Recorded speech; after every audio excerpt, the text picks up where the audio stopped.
প্রিয় ভিউয়ার্স, আসসালামু আলাইকুম। গ্রামের সৌন্দর্যের কথা বলে শেষ করা যাবে না।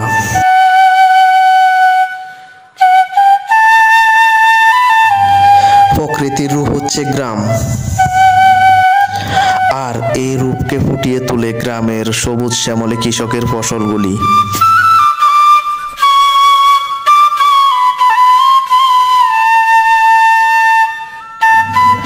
রাখালরা তার গরুগুলাকে নিজের সন্তানের মতো যত্ন করে, তাই তো গরুগুলো এত সুন্দর থাকে সব সময়।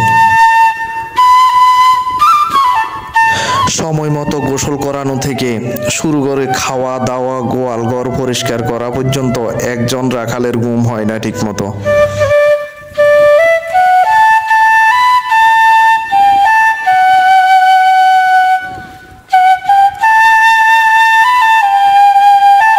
গ্রামের রাখালরা খুবই পরিশ্রম করে। সকল ক্লান্তি শেষে মাঠে বসে মনের আনন্দে বাঁশি বাজানো যেন একটা রাখালের পূর্ণতা।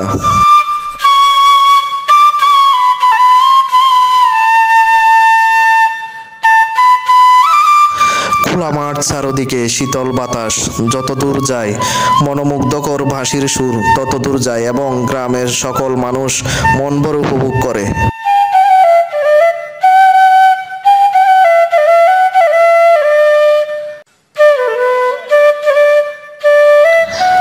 রাখালের বাঁশির সুরে সুরে ওইদিকে গরুগুলি নিজে ঘাস খাওয়া শেষে খালে গোসল করে মনের আনন্দে।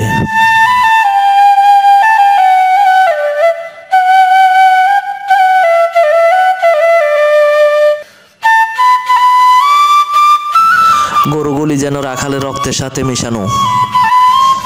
রাখালের সব ভাষা গরুগুলি বুঝতে পারে। রাখাল যাই বলে গরুগুলো তাই করে। রাখাল যখন চলে আসে গরুগুলি তখন রাখালের সাথে সাথে চলে আসে।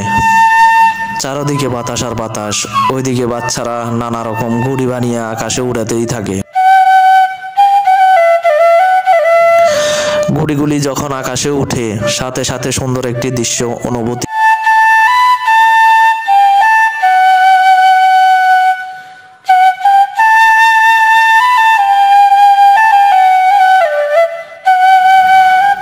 উপরের দিকে তাকালে মনে হয় ঘুড়িগুলি আকাশের সাথে যেন কথা বলতেছে।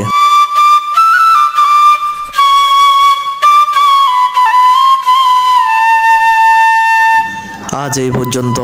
খোদা হাফেজ। আসসালামু আলাইকুম।